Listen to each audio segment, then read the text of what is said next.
Hi, Jane. Thank you so much for being willing to be interviewed today. I, um, our group is really interested in learning more about social work, and uh, I think this interview would be great.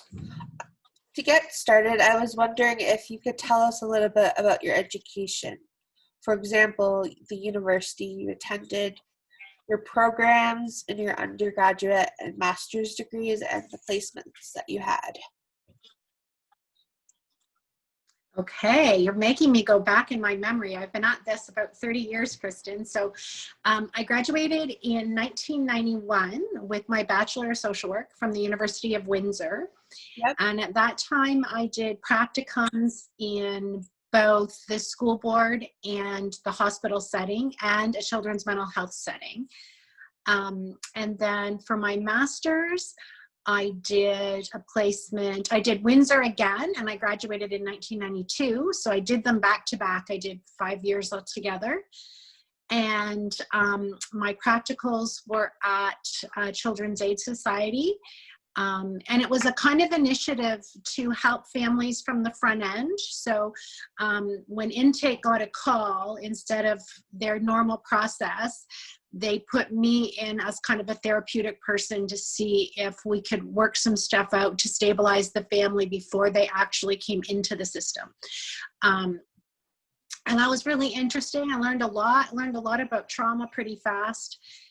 And then I also did some children's mental health stuff when I was, that was another practicum in my master's year.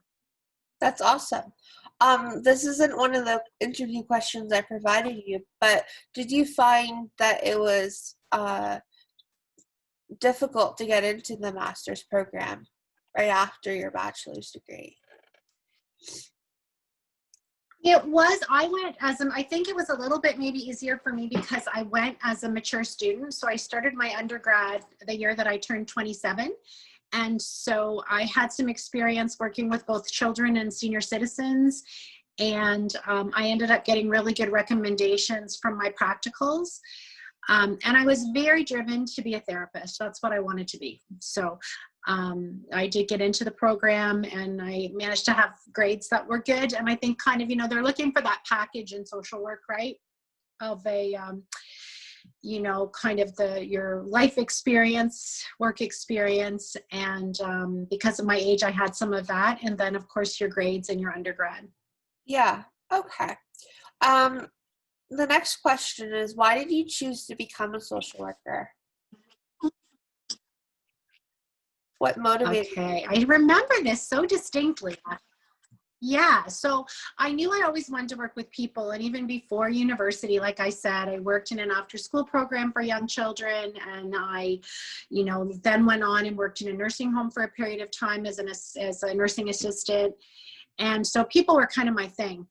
And then I remember speaking with a friend's sister who worked for the Toronto Children's Aid Society, actually with specializing in children with disabilities. So I was talking to her about her job and some of my thoughts about ways to work with people. And she looked at me and she said, "You're born to be a social worker. You need to go to school to be a social worker." And it was interesting when I explored the program, it was totally such a good fit for me. More of an ecological approach, looking at people and struggles that they might have in a much more systemic way than just like, okay, that person has a problem, now we need to fix it, or we need to label it. It was much more, okay, wow, the environment's really affecting how that's going for that person. And there's maybe some genetic stuff and there's maybe some familial stuff. So that was just such a good fit for me and has remained a good fit for me, I would say. That's awesome. So as a social worker, you take everything into context when you're working with people, right? Yes. So not just, and we're actually not allowed to diagnose, although lots of times, I'll get a sense about something. and think that that will be part of the struggle. But then we don't just look at, okay, that person has this diagnosis, so that's why they're struggling. It can be like, well, they have this diagnosis, but their living situation is really impacting that negatively. Their maybe partner is impacting that in not a good way.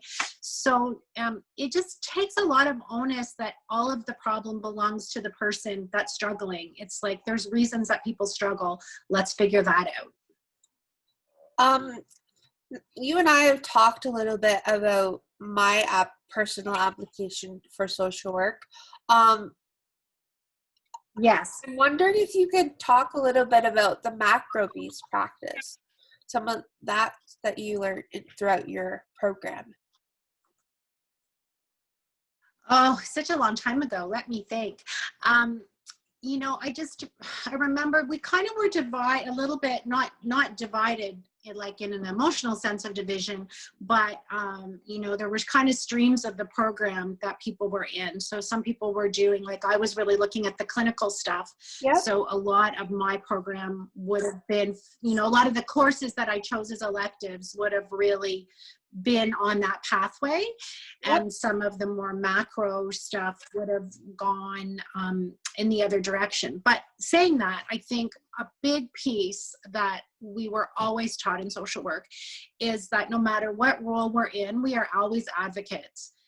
So, you know, and so then you have to have some awareness of macro issues if you're going to be an advocate, because you're needing to know where you're needing to advocate at. So that is a kind of my biggest kind of memory of that, is even though I wasn't kind of in that macro or admin Yep. streams, Yep. I knew that I had to have that awareness as an advocate for anyone I work with. So that advocacy was integrated throughout your whole program in social work. Absolutely. That's awesome. And I think that differs from other programs like psychology, for example, where they may not have that focus. I was wondering. Yeah, and it keeps your mind so open. Yeah. I was wondering if you could describe some of the daily tasks that are needed to perform your job, and some of the basic demographics of people that you work with. Okay. Sorry, I have a cold. So my work has evolved over the years. I've worked in agencies, and currently, so then for about the last 10 years, I've had my own private practice, and it's actually located on our farm, as you know.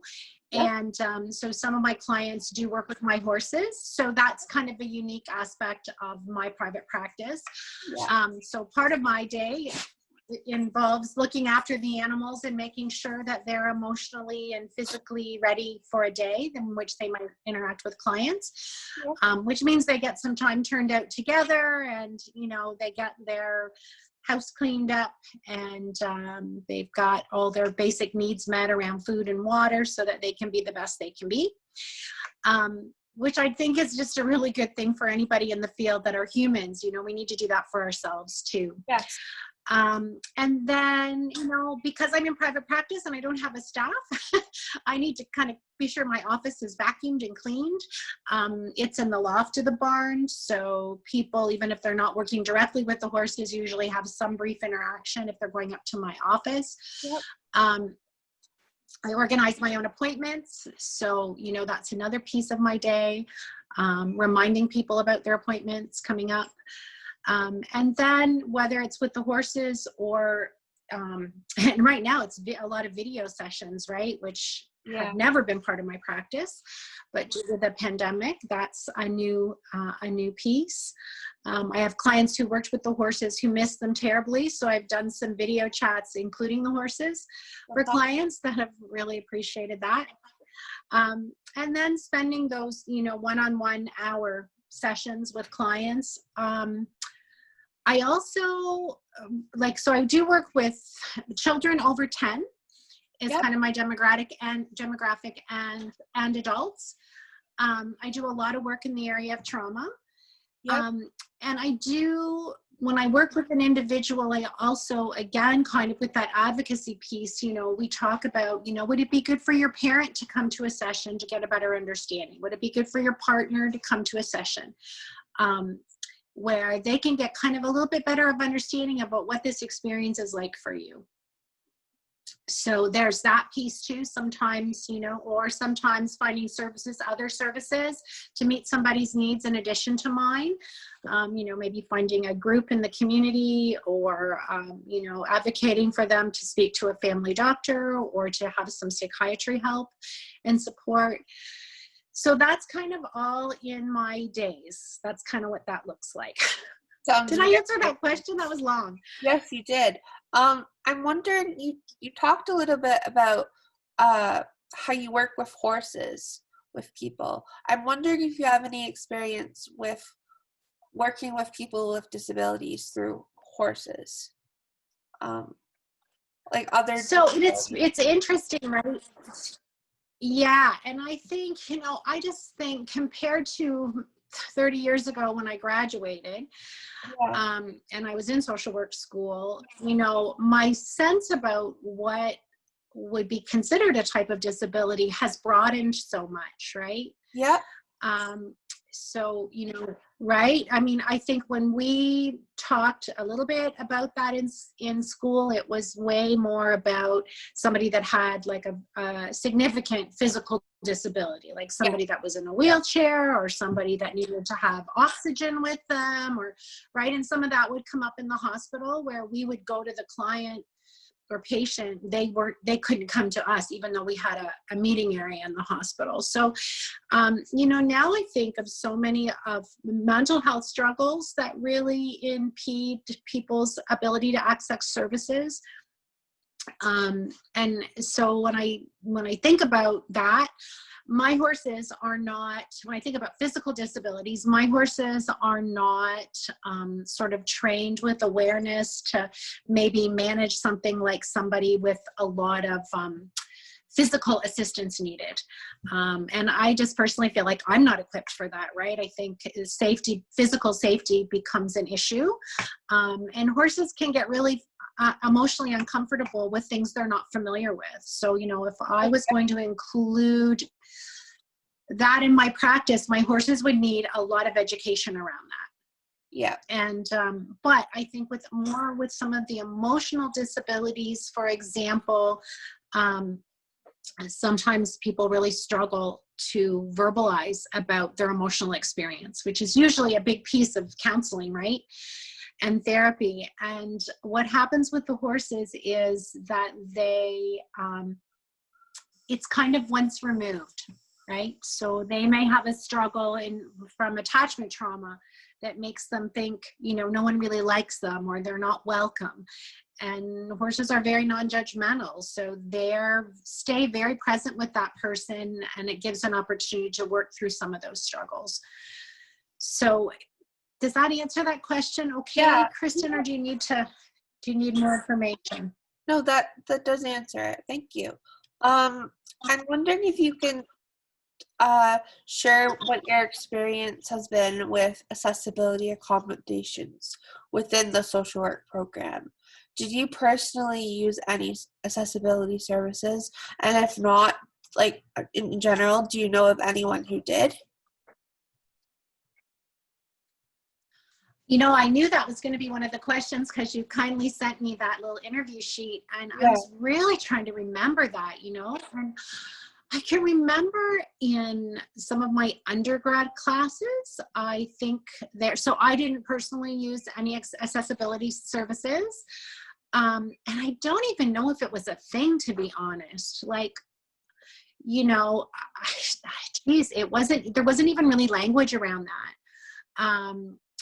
You know, there might have been some language around just accommodating someone. You know, I remember having a class, and it was unique. Our classes weren't that big, but I don't know, maybe like in a bigger, you know, through that program, in one of the bigger classes, I remember for a while, maybe in the first or second year when the classes were bigger, you know, I can remember having somebody in a wheelchair, for example, that was unique.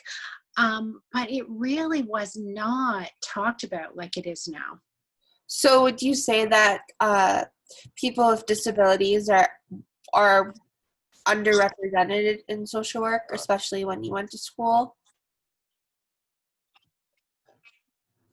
I would say, yeah, I would say they probably were. And you know, when I think about that, and I mean, I don't have any numbers to back that up, but you know, just when I think about it, even university itself, I think, along with my program, but probably other programs, it was like, you know, you had to be kind of able-bodied. You had to walk upstairs in some of the buildings, you know, in terms of able-bodied stuff. And I think, you know, in terms of some of mental health stuff that gets in the way of people sometimes having accessibility, you know, I don't even think it was talked about. That's In fact, I think probably people would have been a little embarrassed, right? Would have been some embarrassment around, oh, I struggle with really severe anxiety. You know, yeah. I don't think people would have said that too out loud in that setting. It's very windy here. I'm just wow. But sorry. That's okay. In some of my disability studies classes, we've talked about universal design, like accommodation. Yeah. Would you find that, like, how would you find that the university could be more accommodating to everyone in general, the programs? You know, I don't know if I have a specific answer to that, but when I think about accessibility, I think that the design has to make it not awkward or extra for that person to navigate. Do you know what I mean by that? Yep. It's not like, oh, I should have to go have a special meeting and I should have to do this and I shouldn't have to jump through hoops. Accessibility, you know, a design plan should make it so it's almost like a no-brainer. You know, yep. If you have an accessibility issue, that system should be set up so that you can just kind of manage your way through without a whole lot of hoopla. Yeah. I personally am a student that's registered with accessibility services, and yeah. I've personally had, like you said, I have to schedule meetings and go through hoops to get accommodations, and yeah, that's something that should be changed. Yeah, and sometimes have letters, like I've certainly for students personally, like clients of mine, I've had to write letters about, you know, what would be helpful for them, you know, and I've supported them in sessions to be advocates for themselves. Yep. But I think it really still creates that environment of you're really different and we have to go out of our way to make this work for you. And I don't think that's okay. No. That's a very good point. I'm wondering if you could explore and tell us how your education has prepared you for the field. Maybe explore some of the theories that you've learned and the ecological perspective that you mentioned earlier. Yeah, I'm a big fan of the ecological perspective, and I can't ever think of a client that I've worked with or a setting that I've worked in that has not been, you know, so basic and primary too, right? And it's like a guiding force. Instead of thinking, oh, wow, that person's really struggling with their mental health, which they may be, it just allows you to look at all the other areas of the life that's kind of maybe tipping the scales in a bad direction for them, right? Okay.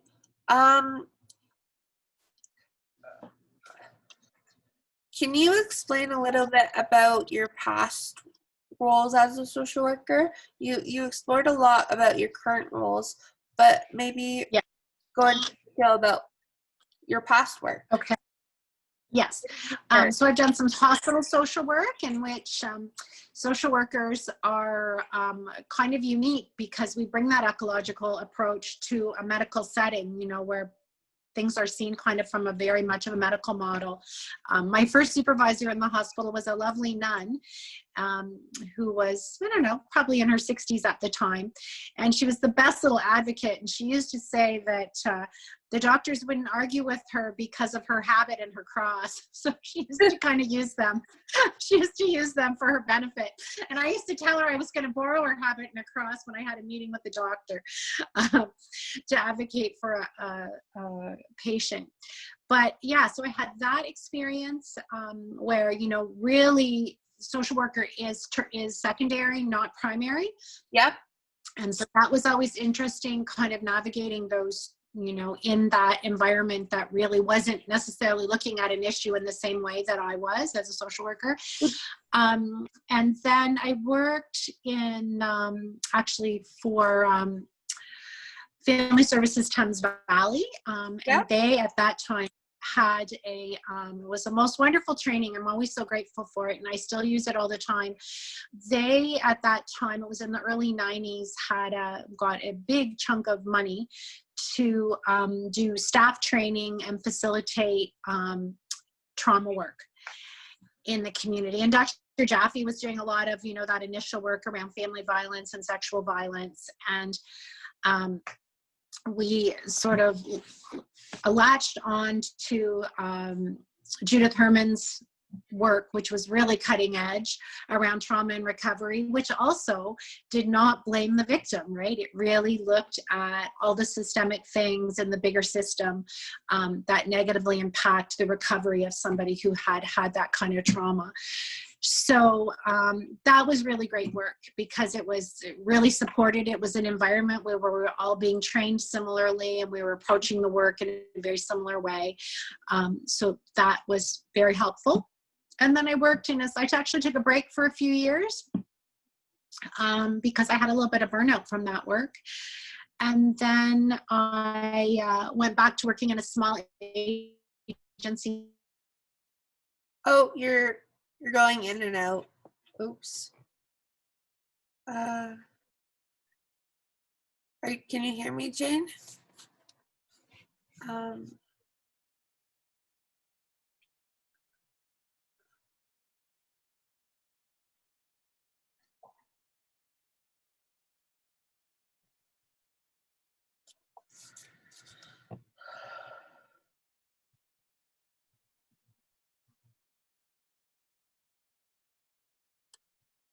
Okay, I guess we lost each other.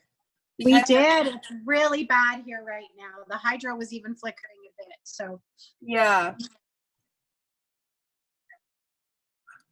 Oh, can't hear you.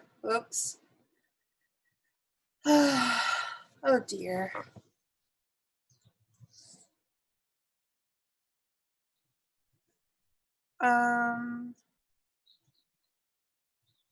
Now I can hear you. Yep. I was wondering if you could okay. Yay! re-explain that. Yeah. What was that? I was wondering if you could re-explain your response to the last question. All of it? Yeah. I'm so sorry. Oh no, that was long. That's okay. So that was around my other experiences, right? Yeah. So hospital social work, in which, you know, is very much a secondary role. Yeah. So very different to navigate. And definitely overshadowed by the medical model. So we always felt like our little department had to really push for a different view.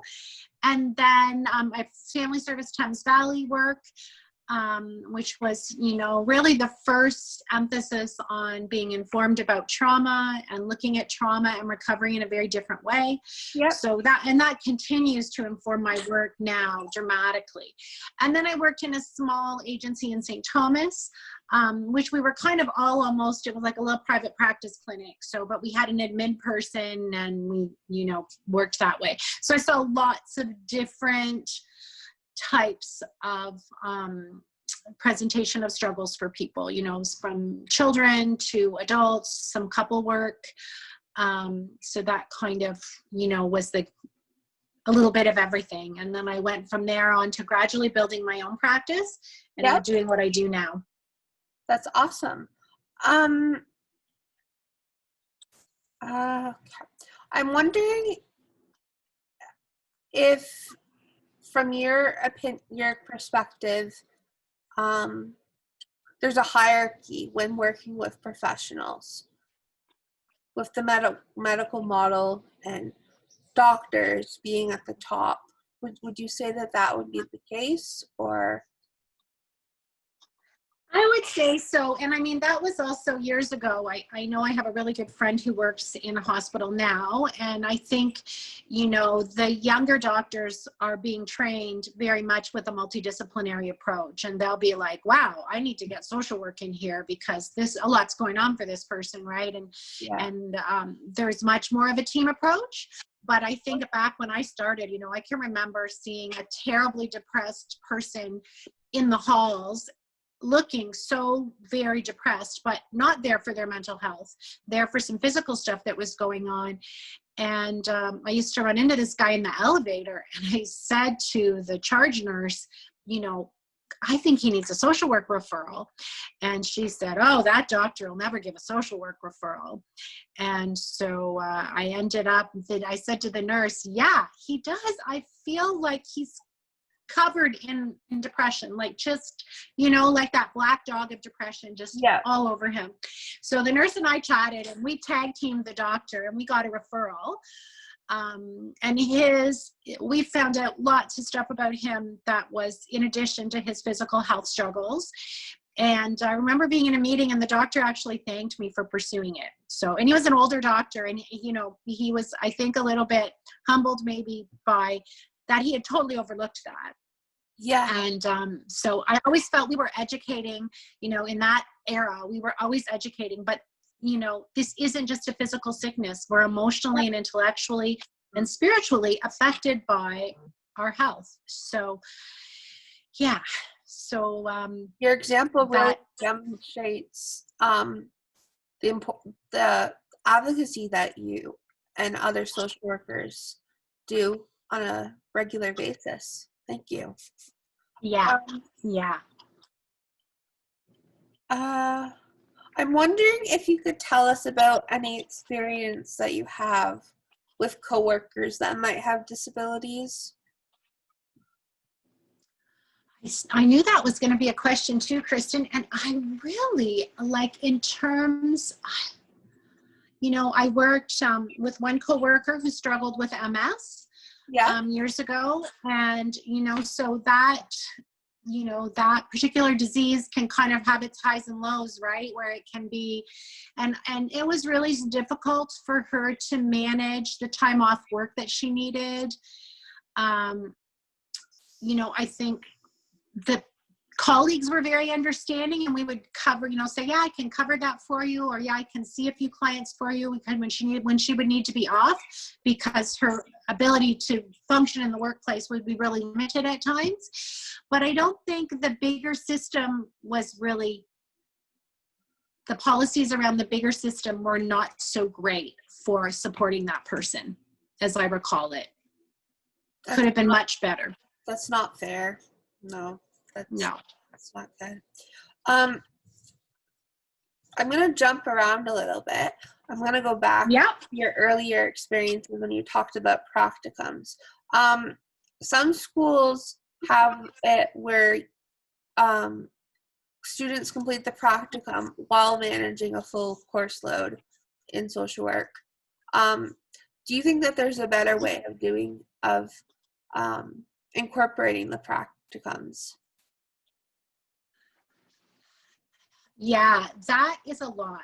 My favorite story around that is that I remember in one of my policy classes was in my master's year, in which we were working on a thesis, having a day of classes and doing a full practicum. And we were all so stressed, like we were stressed just to the max. And there's this really chill guy kind of with some cute shorts on and a t-shirt, and he seems really relaxed, and we're like, who are you? Because we all knew each other. And he goes, oh yeah, I thought I'd take a social work, a policy class. I'm doing a master's in political science. And I was like, okay, you're doing a master's, how come you're not stressed? And he goes, well, I'm just actually like taking some classes now, and then in a couple months I'll start working on my thesis. we wanted to shake him. It was like, wow, what world do you live in? So I feel like it's a lot of stress for social work students, right? Yeah. It's a lot of stress. And it may not be accessible for people with disabilities, the structure of the programs. But I think you're, okay. Did you hear what I said? Or? I didn't. Our hydro just went out and then came back on. Okay. I'm wondering if you could tell us a little bit about how you view and conceptualize disability in your profession.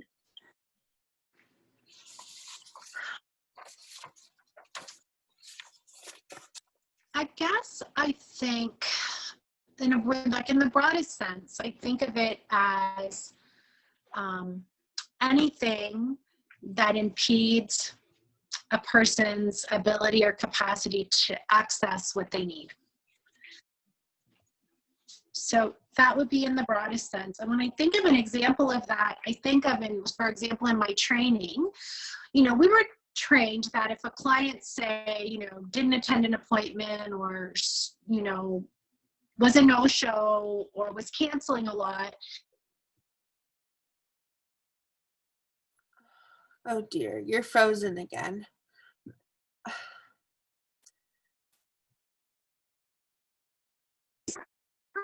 Kristin.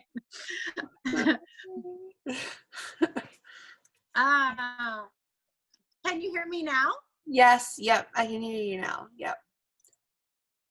Okay, oh gosh, I feel like we need to cross our fingers for the rest of this.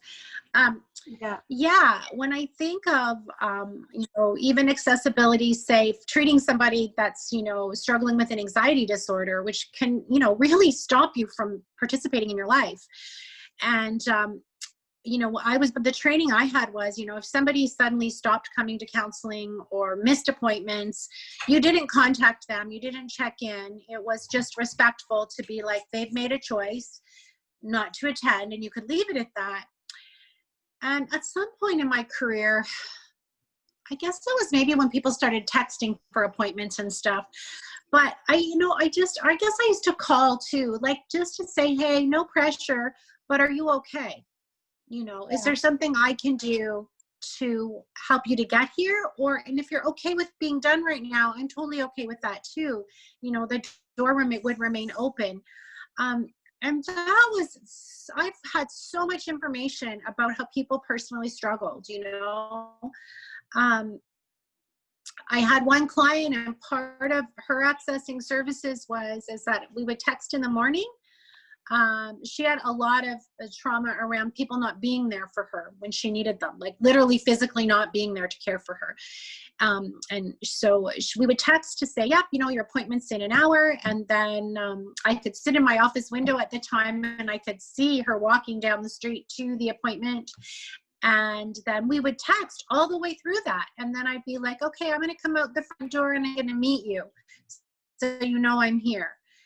And, eventually she so we did the morning, yep, I'm at the office, yep, you're on your way, okay. And then she'd be like, I'm here, and I'd be like, come in. But that was an accessibility issue for her, right? Yeah. And so something very much as an individual therapist, I could help her access just by giving her the support she needed to actually get there. That's awesome. That's a really amazing story. And I'm really glad that you did that for her. In the time that it was a game changer, right? Yeah. In the time that you've been practicing, I'm wondering if you could explore how the profession has evolved. Do you believe that social work has changed as a health profession over time, and have you felt like you received more healthcare status as well? I think you explored that a little bit already. Yeah, but I do think it's evolved. And I think that because social work has historically really listened to clients, right? Yeah. Like, you know, so this is really hard for you. So what can I do to help make that not so stressful? Or, I think that we've always hoped to be very informed by our clients how the work should go. Yeah. And even in terms of, just individual work with somebody, navigating, their schedule, navigating what they need to make the work more beneficial for them. So I always hope we're kind of a little bit on the cutting edge of growth as a profession, because we always hopefully are seeking the input of the people, the community that we work with, to help us be better. Instead of like, not so, I guess, patriarchal, like I've got this all together and you need to figure out how to work with me. No, I really want to figure out how to work with you. What do you need? Is, I think, so been social work's approach. I always think it's kind of a humble profession. That sounds amazing. The medical model assumes that disability is derived from the individual, but the social model looks at disability as a whole, such as systemic factors, culture, and society. I'm wondering if you could tell us a little bit about how the medical and social models are prevalent in social work, and can you give us some examples of how social work takes a medical model, but also how it incorporates the social model? Okay, yeah, and I think again that can be very directed by the setting that you work in. So if you are, a secondary player, like you would be in a hospital, it's going to be a bit more uphill, right? If you're to advocate and, for people to see that there's more to this, there's more to a person's circumstance than just the person, it kind of falling all on that person. So then I think when you're in a setting that social work is more primary, there's a lot greater generalized understanding of there being lots of reasons for what's going on in a person's life. Yeah. How can disability studies be used to enhance the social work profession? I think it's just, and when I think, we didn't even have that language when I was in school. I love that, again, it's a real opportunity for social workers to be informed of what people need. Yeah. It's so significant. And then really being able to look at broad ranges of disabilities and how those disabilities are impacted by the systems, large and small, that kind of surround that individual's life. Yeah, definitely. Those are all the questions I have.